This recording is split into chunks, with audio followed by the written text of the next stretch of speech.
Cuando mi papá vino acá a la Argentina con otros más, vino Churba, vino Zapatilla, vinieron todos los tíos, alquilaban una pieza acá en Casa Grande, no sé si se era comercial, yo sé que era en Casa Grande, alquilaban los hombres cuando venían, podían mandarnos un peso para poder viajar, alquilaban una pieza amueblada.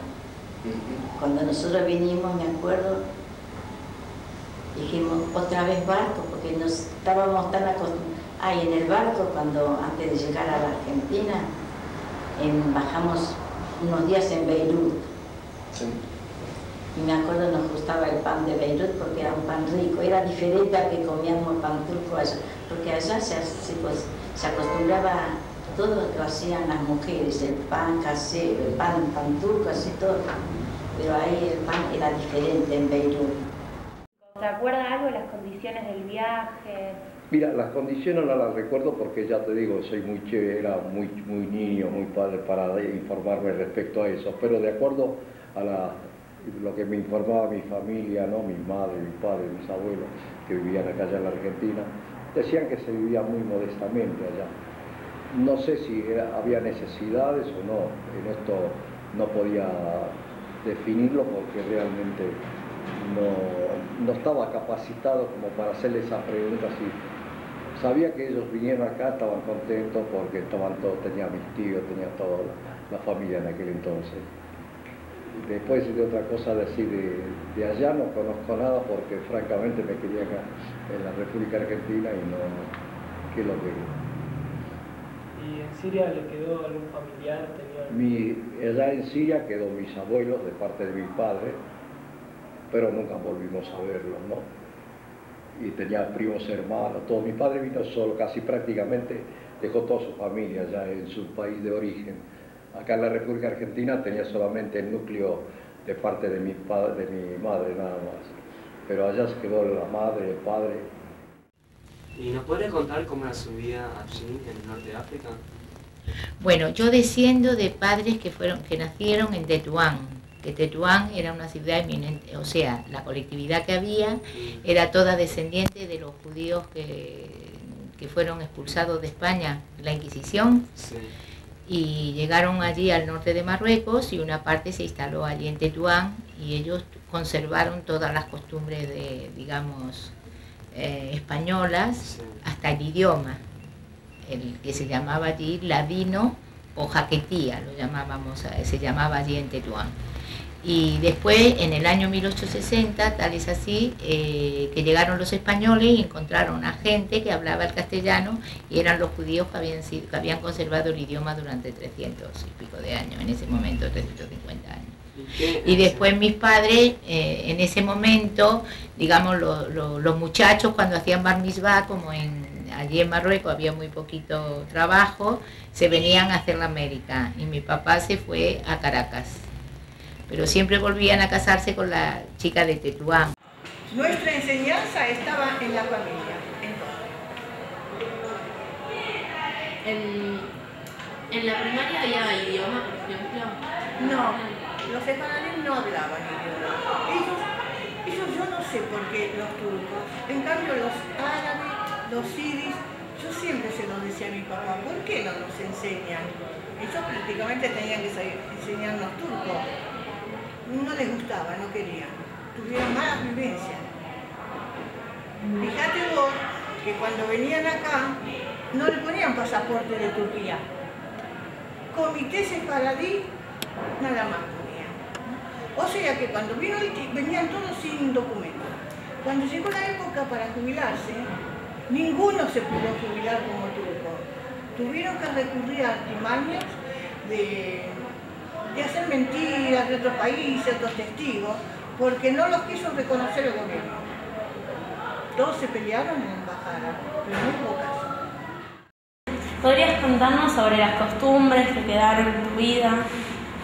Sí, yo me acuerdo, por ejemplo, cuando era chica, que era común que vinieran primas de mi abuela y que se acostumbraba, por ejemplo, a poner una mesa con cosas ricas y se ponía una cucharera que con los cubiertos servían dulces y mermeladas, y especialmente que así, finalizando la comida y demás, habitualmente se hacían café turco, que la costumbre era, después de tomar y charlar, qué sé yo, daban vuelta la tacita sobre el plato y la dejaban un rato y seguían charlando. Entonces después chorreaba, ese café iba chorreando porque el café turco tiene borde, queda todo ahí y se hacen caminitos con mojitos.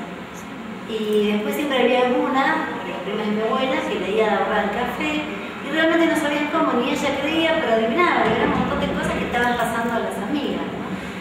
Yo me acuerdo que es el día de hoy que en mi casa se sigue haciendo café turco, tomamos, yo no sé hacer, a veces trato de acordarme cómo hacen los demás el café común y no me sale, yo en mi casa compro café especial para hacer café turco y eso quedó como una marca de mi familia, mis hijos, mi mamá, es el único café que sabemos tomar, que además es muy rico. Tíos y muchos parientes, muchos de ellos que ya tienen, digamos, bisnietos, acá nietos, en 11. Tuvimos casi un año porque así nomás no nos podíamos vivir en casitas o alquilar o comprar nada. Y pasó mucho tiempo que vivimos ahí en 11. Baño compartido, cocina compartida, en una sola pieza. Cuando después se trabajaban los pobres gringos, como se dice, pero se ganaban el peso. Y no sé cuántos años estuvimos ahí viviendo, hasta cuando después vino, tengo el libro. Y cuando pasó un tiempo, unos meses, los que estaban bien, se quedaron en 11, bien, podían vivir y trabajar. Los que estaban bien, que digamos, mejor situación, en Flores. Y una partida de nosotros, como la situación nuestra, íbamos a vivir en Ciudadela, que hasta actualmente vivo en Ciudadela. Mis estudios fue primarios y después aparte la primaria de Torah aprendí algunas cosas que, por ejemplo, el Tanaj, las oraciones de Tefilá, todas esas cosas, sí, la aprendí bien, ¿no? Porque en nuestra comunidad se estila mucho a los chicos darle una instrucción judía en forma religiosa, ¿no? En aquel entonces nuestros maestros eran de parte, venían de Siria, nos hablaban en árabe. El hebreo yo lo aprendí más o menos porque nos traducían el Tanaj, nos traducían al idioma árabe. El castellano, bueno, en el colegio que yo concurría, al colegio del Estado, entonces tenía obligación de aprender digamos, el idioma del país que estoy viviendo, ¿no? Pero en casa se hablaba el árabe, ¿no? Lo tengo en la punta de la lengua. ¿Y la buzón? Ese que no son cintas chatas, que son redonditos. Redonditos, sí. Esto se acostumbraba a hacer mucho, y se hacía beyet para los días, se cocinaba a fuego, beyate en el fogón, acá, como esa se acostumbraba. Acá dos hornallas, y acá hacía una cosa como un pozo hueco. Para el día viernes se hacía el fuego a la tarde, se ponía brasas y un hierro, que ahí se ponía el beyet, es decir, la comida para el sábado. Se hacía este fideo que era riquísimo, con canela, con carne y todo eso. Y si no, el maule con matambres o con quepe, esas rellenas, bolitas.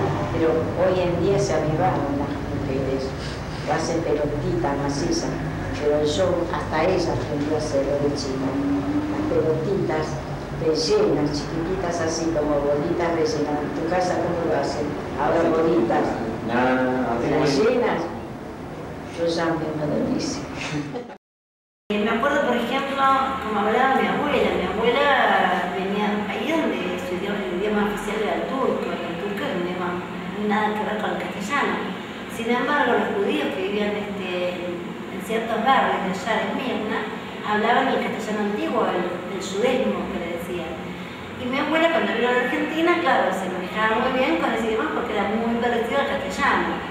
Y cuando yo era chica no entendía demasiado bien por qué mi abuela pronunciaba diferente algunas palabras. Pensé que como que no había que aprender castellano, y era porque era su idioma original. Y yo como que me enojaba con mi abuela. Mi abuela, por ejemplo, decía tomate en vez de tomate, o un montón de cosas que le faltaban algunas vocales que eran propias del judeo español. Y yo decía, pero ¿cómo no pueden entender? Y hoy, que soy grande, que mi abuela ya falleció, yo digo, pucha, ¿por qué no habré aprendido un poco más? Porque cuando lo veo en los libros de español antiguo, me encanta y me acuerdo de todo lo que me perdí por ahí de no haber guardado eso, ¿no? Mejor en mi memoria, ¿no?